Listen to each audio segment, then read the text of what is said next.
प्राचीन काल में महान पुरुषों को ऋषि मुनि क्यों कहा जाता था? क्या इन दोनों शब्दों का मतलब एक होता है? और क्या साधु संत में कोई अंतर होता है? क्या इन सब नाम का अर्थ एक ही है या फिर सबकी विशेषताएं अलग हैं? इन सब में योगी और सन्यासी का क्या महत्व होता है? क्या ये भी साधु संत या ऋषि मुनि की तरह होते हैं? चलिए जानते हैं। दोस्तों, एक जमाना हुआ करता था जब लोग एकांत में बैठकर साधना करते थे। एक ऐसी साधना जिससे ज्ञान की प्राप्ति होती थी। ज्ञान को प्राप्त करने के लिए लोग एकांत में अकेले बैठकर तप करते थे। और कुछ मिनटों, घंटों या दिनों की बात नहीं थी, बल्कि इस साधना में लोग महीनों और सालों लगा देते थे। तब जाकर उन्हें ज्ञान की प्राप्ति होती थी। ये ज्ञान कोई बाहरी ज्ञान नहीं होता था जो आजकल कॉलेज और यूनिवर्सिटीज में मिला करता है, बल्कि ये तो आत्मिक ज्ञान होता था जिसे पाकर लोग धन्य होते। सालों तपस्या करने के बाद एक व्यक्ति को ऐसा ज्ञान प्राप्त होता था जो आज के समय में भी देखने को नहीं मिल पाता। ऐसा आत्मज्ञान की प्राप्ति के बाद मनुष्य के मन के अंदर धैर्य यानी पेशेंस होता था। ऐसा धैर्य जो उनको साधना की शक्ति देता था। दोस्तों, आज के कलयुग के बारे में बात करते हुए तो दुनिया एकदम मॉडर्न बन गई है। मॉडर्न वर्ल्ड बन गया है जहाँ हर चीज नए तरीके से होती है। आज के लोगों को मॉडर्न चीजें सिखाई जाती हैं। आज के समय में लोग कॉलेजेस और यूनिवर्सिटीज से अलग अलग डिग्री प्राप्त करते हैं। बैचलर डिग्री, मास्टर डिग्री, यही नहीं, आज के युग में लोग अलग अलग फील्ड में एक्सपर्ट होने के लिए पढ़ाई करते हैं। लेकिन जीवन भर बाहरी ज्ञान को लेने के लालच में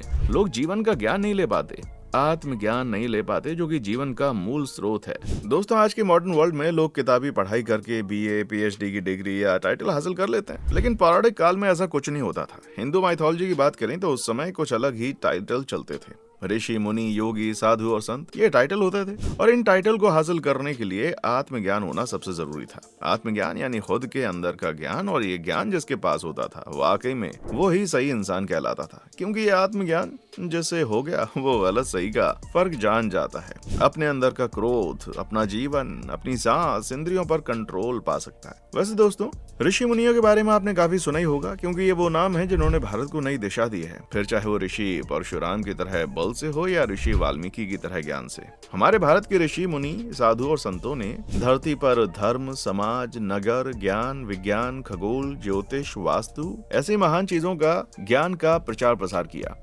और इस हिसाब से दुनिया के सभी धर्मों और विज्ञान की सभी फील्ड्स को भारतीय ऋषियों का शुक्रगुजार होना चाहिए। क्योंकि उन्होंने न केवल हम इंसानों के लिए बल्कि पशु पक्षी, समुद्र, नदी, पहाड़ सबके बारे में सोचा और उनके सुरक्षित जीवन के लिए उपाय भी किए, जिन्हें आज भारत से लेकर दुनिया भर में जाना जाता है। खैर, आज के इस युग में लोगों को पौराणिक चीजों का बहुत ही कम ज्ञान मिल पाता है। उन्हें ऋषि, मुनि, योगी, साधु और संत में क्या अंतर होता है इसका कुछ ज्ञान नहीं होता। और कई बार तो लोग इन सबको एक ही समझ लेते हैं, लेकिन ये उनकी सबसे बड़ी भूल हो सकती है। इसलिए इन सभी स्पेसिफिक टाइटल के बारे में जानना बड़ा जरूरी है कि आखिर इनमें अंतर क्या होता है। चलिए जानते हैं। लेकिन ये जानकारी जानने से पहले अगर आपने हमारी वीडियो को अब तक लाइक नहीं किया तो जल्दी से लाइक कर लें, और चैनल पर नए हैं तो सब्सक्राइब कर लें। दोस्तों, सबसे पहले बात करते हैं ऋषियों के बारे में।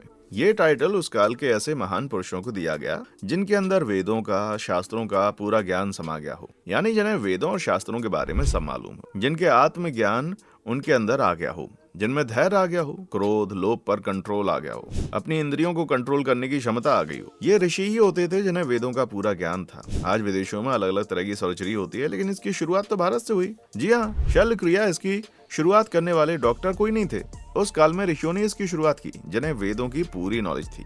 अब क्योंकि उन्हें अपने आप पर, अपनी इंद्रियों पर पूरा कंट्रोल होता था, तो उनसे पाप भी बहुत कम होते थे। इंद्रिय बस में होने के साथ साथ उनके पास ज्ञान होता था, जिससे वो छोटी मोटी बातों में गुस्सा नहीं होते थे, और अगर वो गुस्सा होते थे तो कुछ बड़ी बातों पर होते थे। और क्रोध के समय अगर उनके मुंह से किसी के लिए कोई श्राप निकल जाता था तो वाकई में सामने वाले को नुकसान पहुंचाता था। और वो इसलिए क्योंकि जब वो बोलते थे तो कंपन यानी वाइब्रेशन डेवलप होता था, जो आसानी से किसी को भी हथियार की तरह लग जाता था। ऋषि एक संस्कृत शब्द है, भगवत गीता के अनुसार, जिनका मन दुख में घबराता नहीं है, जो सुख की इच्छा नहीं रखते और क्रोध से रहित हैं। ऐसी बुद्धि वाले को ऋषि कहते हैं। धार्मिक ग्रंथों में 7 तरह के ऋषि होते हैं: ब्रह्म ऋषि, देव ऋषि, महर्षि, परम ऋषि, कांडव ऋषि, शुश्रुत ऋषि और राज ऋषि। इन 7 तरह के ऋषियों को सप्तऋषि कहा जाता है। इनमें ब्रह्म ऋषि वो होते हैं जो ईश्वर को जान गए होते हैं, जैसे दधीचि, भारद्वाज और वशिष्ठ जैसे ऋषि। वहीं देव ऋषि को देवताओं का ऋषि माना जाता है, जैसे नारद और कांडव जैसे ऋषि। महर्षि यानी महान ऋषि, जैसे ऋषि वाल्मीकि या वेद व्यास जैसे ऋषि। परम ऋषि को सर्वश्रेष्ठ ऋषि माना जाता है। कांडव ऋषि वो होते हैं जो वेद के किसी एक शाखा या विद्या को बताते हैं। वहीं श्रुत ऋषि वो होते हैं जो श्रुति और समृद्धि शास्त्रों में निपुण होते हैं। राज ऋषि यानी राजा का ऋषि, या जो राजा को ऋषि बन गया हो वो राज ऋषि कहलाते हैं, जैसे राजा जनक जैसे ऋषि।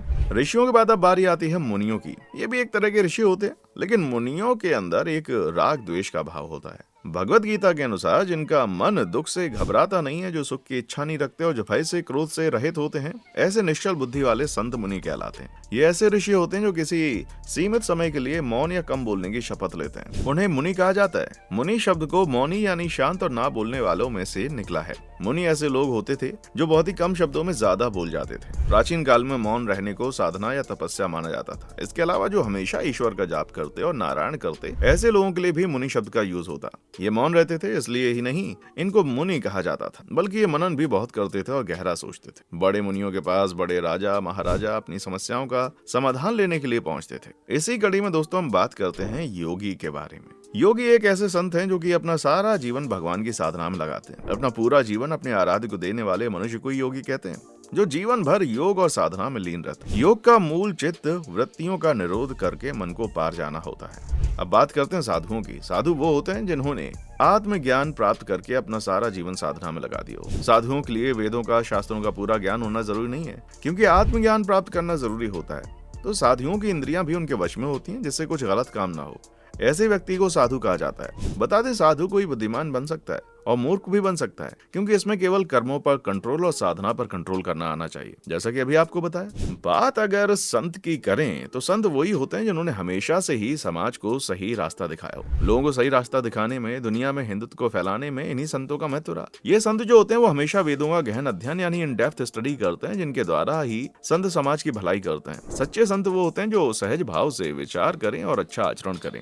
जब उनका मान सम्मान हो तो उस चीज का घमंड ना करें। व्यवहार संयमशील और चरित्र प्रभावशाली हो और हर हाल में अपनी वाणी को मधुर रखना। संत शब्द का तो मतलब ही सज्जन और धार्मिक होता है। आखिर में सन्यासी के बारे में बात कर लेते हैं। सन्यासी वो होते हैं जिन्होंने इस संसार को त्याग दिया हो, सिर्फ भगवान को पाने के लिए दुनिया के सभी ऐशो आराम को त्याग दिया हो। ऐसों को ही सन्यासी कहते हैं। दोस्तों, उम्मीद करते हैं कि वीडियो से आपको ऋषि मुनि, योगी, साधु और संत के बीच का अंतर पता चला होगा। जानकारी अच्छी लगी है तो कमेंट करें, वीडियो को लाइक और शेयर करें और चैनल को सब्सक्राइब करके बेल आइकन प्रेस करना ना भूलें। देखने के लिए शुक्रिया।